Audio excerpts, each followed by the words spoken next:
Save किया था ना? मैं सिर्फ इसलिए गया था क्योंकि उसने मुझे कॉल किया, that's it. But listen तो. Save it for someone else.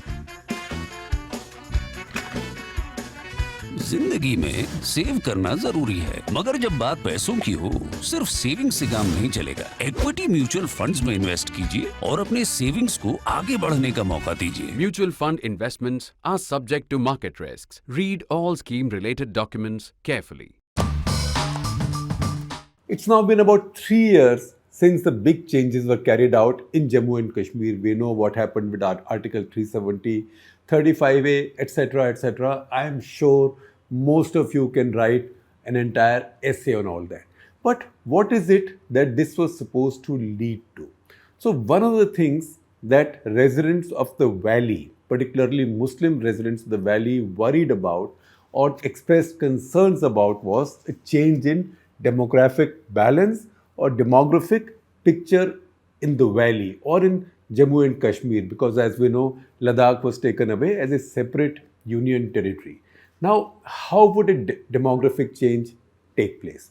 Now, the fears expressed were that maybe the BJP government will bring in people from outside and settle them in the valley, a bit like what was called as the Israeli solution, just as the Israelis might have done in West Bank areas by making settlement. Now, obviously, these things are much too impractical in India for economic reasons. Also, because you can only move people who are willing to move, leave their homes. This is not a Zionist country in that sense. There is no Zionism-like impulse which is coming, congregating in one place, leaving your homes, leaving your villages, or leaving your native places. So the idea that maybe another 50, 60, 70 lakh people will be brought into Jammu and Kashmir to change the state's demographic balance was a non-starter.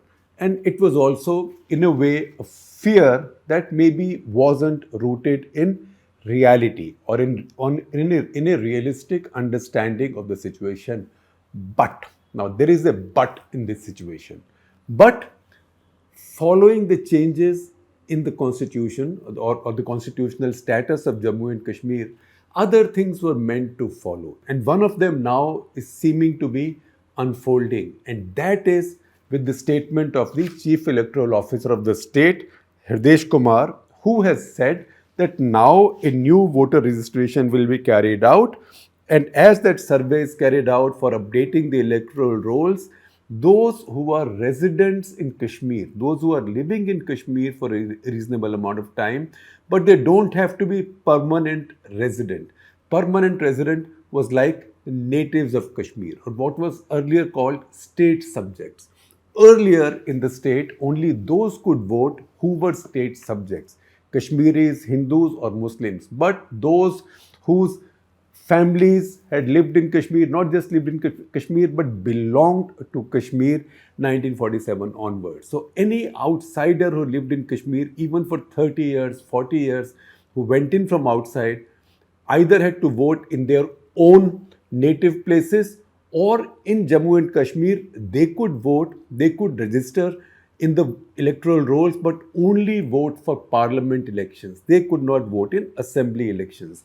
That was by way of giving the state and people of the state a certain autonomy over their fate and a certain exclusivity on their political choices. Now, once Article 370 and 35A, etc., have gone, no such special status remains. With those changes, Kashmir became like any other state in India. So one country, one system. Remember, it's the Chinese who always used to say one country, two systems for Hong Kong. And lately, they've been working on ending that, so it becomes one country, one system. Not fully, but they've gone about halfway there. Kashmir, only to this extent, was an example of one country, two systems in India. With these changes, on 5th of August 2019, Government of India, Modi government, changed this. Now Kashmir is like any other state. What is the impact on elections? Because Kashmir for 4 years has been administered from Delhi, has not had an elected government. In 2018, the BJP Mehbooba Mufti, that is a party PDP, that coalition government had fallen. Since then, the center has administered Kashmir, and since 2019, Kashmir has also been a union territory. Now, it can't go on forever like this. So, chances are that next year an election will take place in Kashmir. Now, if an election takes place in Kashmir, if you look at it from the BJP's point of view, what's the point of doing all this if you can't come into power in Kashmir? Or if you can't at least have a decisive say in Kashmir that you haven't had so far. You might have been partners with PDP, but still, because the valley has more seats in the state assembly, and also the valley is 97% Muslim. We have to understand Kashmir's basic demography, and we have to go back to the 2011 census because that's the only one that's available. That census tells us that in the state of Jammu and Kashmir, there are 12.5 billion people. That is 1.25 crore people. That is entire Jammu and Kashmir. 2011 census would include Ladakh also, but now we know that Ladakh has been taken away. So 1.25 crore people, of which 68.31% were Muslim. So a little over 2/3 were Muslim. But more importantly, and 28.43% were Hindus, the rest were Buddhists and others. Nevertheless, in the valley, this situation was different. In the valley, where nearly 7 million people lived. So, out of the 12.5 billion people, 7 million people in the 2011 census, that's 11 years back, they lived in the valley. Of these, 97% were Muslim. That is the nub of the issue. Now, as long as 97% of these are Muslim, it's very tough for the BJP, which is essentially a Hindu majoritarian party, to make inroads there. BJP, I mean, it may object to my describing them as Hindu majoritarian, but I will just give you one fact that in UP they can easily they've got twice, 2/3 or thereabouts majority without a single Muslim being elected. Sometimes they can get a majority without even fielding a Muslim candidate. So they are a Hindu majoritarian party. It's tough for them to make any headway in Kashmir Valley as long as it's 97% Muslim. So the fear on the Kashmiri Valley Muslim side is that the BJP will bring in people from outside, essentially Hindus or maybe Hindus and Sikhs, and that'll upset the political balance, and that will upset the voting power of people of the Kashmir Valley. For the BJP, on the other hand, what's the point of abolishing this one country, two systems business and making Kashmir like any other state of India, unless you can address this issue from their point of view. From in their worldview, this is not just their own political interest, but they also see it in terms of their definition of the national interest, because they have insecurities about any place having a very high Muslim majority. So I'm stating it as clinically as possible.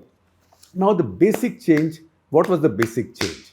All of India, all of us elsewhere in the country, besides Jammu and Kashmir, besides the erstwhile Jammu and Kashmir, the pre-August 5, 2019 Jammu and Kashmir, all of us as voters, we were governed by the Representation of People Act 1950 and then 1951. Now that applies to all of us. But Jammu and Kashmir in 1957, any laws enacted by Indian Parliament did not automatically extend to Jammu and Kashmir. Jammu and Kashmir Assembly had to ratify them again. In this case, Jammu and Kashmir passed their own Representation of People Act in 1957. That limited voting rights in the state only to state subjects, and that came from the state's special status. That means an outsider who lived in the state could not get a permanent job, could not buy a property, could not get seats reserved in central institutions on behalf of the state, because anybody living there wasn't a permanent resident or wasn't a state subject. That is the terminology preferred in erstwhile Kashmir, and definitely did not have a vote. So all these people then had to register as voters in their native places. That is now going to change. if this announcement by Hirdesh Kumar, the Chief Electoral Officer, becomes a reality, which means anybody who's a resident in Kashmir can now vote. Now, this has led to a lot of fears, a lot of rumor mongering, and some misconceptions. Now, one of the things that's floating is that, even the government is saying that this will result in about 25 lakh more voters being added. That means 25 lakh Hindus will be brought in from outside and they'll be made voters. So the demographic balance, also the political balance in the state will shift decisively in the BJP's favor. Now, it is likely and possible, and in fact, it is reasonable to expect that a lot of the residents, particularly laborers from Bihar, UP, etc., who are working in Jammu and Kashmir, they will be Hindu. But is the number 25 lakhs? So from where does this number 25 lakhs come? Again, we have to look at data. So the last updating was January 2019. At that point, we have to see how many people had attained the age of 18 because they became eligible to vote. That number was 76.22 lakhs. Now, since then, electoral rolls in J&K have not been updated. Between January 2019 and now, 3 years have passed. So you would imagine that a certain number of people who might have been 15 years old then would have turned 18 now. And not just now, this new enumeration or this new updating of electoral rolls will take place next year. It's expected that this will take place in July. Now, if this new updating of electoral rolls takes place, say notionally listing those who had turned 18 up to July that year, that is 3.5 years since the last enumeration. That number is then estimated to have become 98.96 lakhs, which means between January of 2019 and July of 2022, another 23 lakh 93,000 people would have become adults or eligible to vote, would have crossed the age of 18. So it doesn't mean that this 23 lakh people will be brought in from outside. So we need that clarity. But a lot of the others who are living and working there, maybe 2 lakhs, 3 lakhs, 4 lakhs, 5 lakhs, 6 lakhs, it's tough to say, they will get entitled to vote. So that change can come about.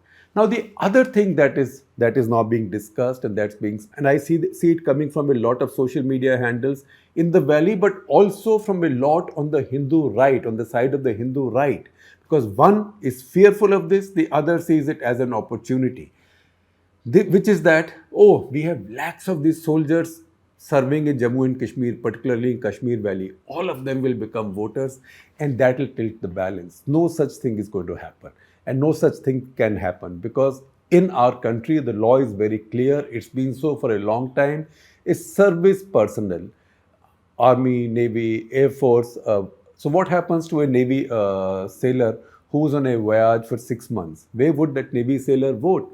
Sailor may be in a submarine, maybe on an aircraft carrier, whatever. So there are rules for service personnel, and the rule is that you vote in your native place. You are registered to vote in your native place, and now you don't even have to go through that cumbersome process of sending a postal ballot, it reaching on time, then somebody opening the envelope and counting it. Now for them there is a system called ETPBS. ETPBS is electronically transferred postal ballot system. So the soldiers posted here, whether of the Army or Air Force, obviously no Navy in Kashmir, or BSF, CRPF, etc., ITBP, they will continue to vote in their native places, in the constituencies where they've been voting. They will not become voters in Kashmir.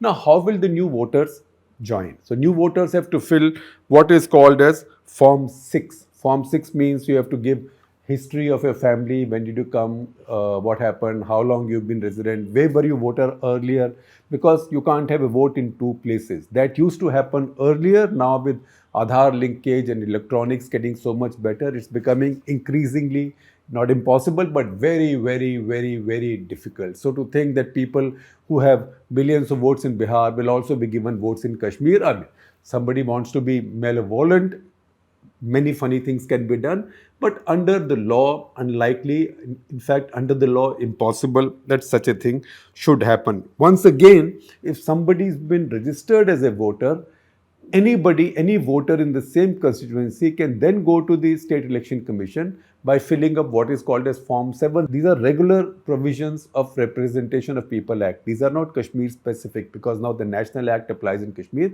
Fill Form 7 and object to a voter being enrolled in their constituency. So all this will now be available. Now, Kashmiri politicians are very angry. Many are saying S.Y. Taregami, who I respect greatly, he's a left leader, a rare left leader in the valley, keeps winning, very popular, very hardworking, very sincere. This is a plan to disenfranchise the people of Kashmir, and he sees this in addition to the delimitation exercise. Now, what is the delimitation exercise? It used to be one state, now Ladakh's been taken away. So, they are now redrawing the constituencies. What we had said also can become gerrymandering. So, you can also draw constituencies sometimes to suit yourselves. I'm not saying that gerrymandering is taking place in Kashmir, but constituencies are being redrawn. In the process, constituencies are also being increased. Now, delimitation was carried out by a commission, carried out by a very respected judge, that is Rajna Prakash Desai, and that has said that seats should now be increased as follows. So, seats in the valley should be increased from 46 to 47. That's an increase of 1. But seats in Jammu should be increased from 37 to 43. That's an increase of 6, so increase of 1 in what is 97% a Muslim majority area, against an increase of 6 in what is not such a, it is still Muslim majority, but not such an overwhelming Muslim majority area. How this is seen in the valley by valley politicians and people in the valley is that this is a way of increasing the BJP's clout. So the seats BJP can win becomes theoretically more because Jammu gets 6 seats more and the valley gets 1 seat more. So Yusuf Taregami and others see the new electoral rolls or making other non-permanent residents or state subjects living there also voters in Kashmir, combined with delimitation as an effort to disenfranchise. They use the word disenfranchise, but what they mean is it's taking away what was right now a kind of a protective power or a self-preservation power that people of the valley had. Delimitation Commission has given some other recommendations. For example, they have said this has not been accepted to be implemented yet, but they've said that a lot of the Kashmiri Pandits have left the valley, right? They were driven out in 1990 in a very brutal way, and they deserve to vote in their state should they wish to, but they can't come back and vote. You can't bring them back. You can't resettle them back. You can't turn the wheel of history back to 1990 or pre-1990. So reserve 2 seats for them, that is displaced Pandits in the state assembly, and because they will not come and vote here or contest here, you can nominate members to those seats.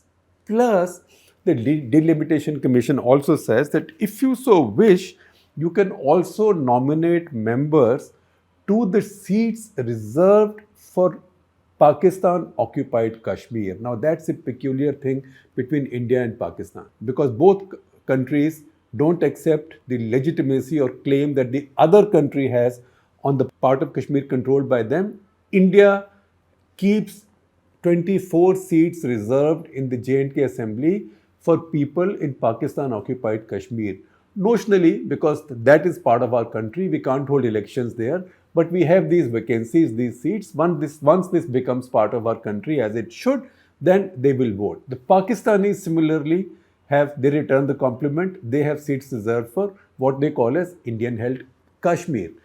This Delimitation Commission is now said that should the government so choose, government can also nominate members for these seats. Once again, in the Kashmir Valley, this will be seen as part of a larger plot to change the demographic balance. Now, as we keep saying, Cut the Clutter is not about us giving our opinion, so I'm holding back any opinion, but I'm just laying out the facts before you. But the central analytical point is that once the special status of Jammu and Kashmir was taken away on 5th of August 2019, all the rest of the discussion and argument right now becomes purely academic and notional, because all of India's laws, national laws, now apply to Jammu and Kashmir, to currently the Union Territory of Jammu and Kashmir. You might have sometimes noticed that once a couple of weeks, we share with you an older episode of Cut The Clutter. Now, some of these are quite old, so we presume that many of you have not seen it because our audiences have been growing marvelously. We are also turning 5 now. In fact, when you start watching this, chances are we'll be a few hours from our 5th birthday. That is Saturday, 20th of August.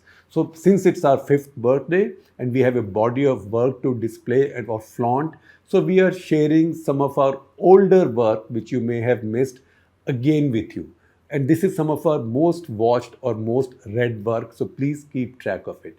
Second, some of the things we might have said or written have become relevant again. So as it becomes relevant again, we again share it with you. This Sunday, for example, we might share with you something that I had done shortly after the big changes in Kashmir, where we described in quite a bit of detail all these complex boundaries and territories in the Jammu Kashmir, Ladakh, Pamir, Tibet region. So keep track of these and keep track of our work. We have turned 5 now. Thank you very much for being there. We would not have come this far without you.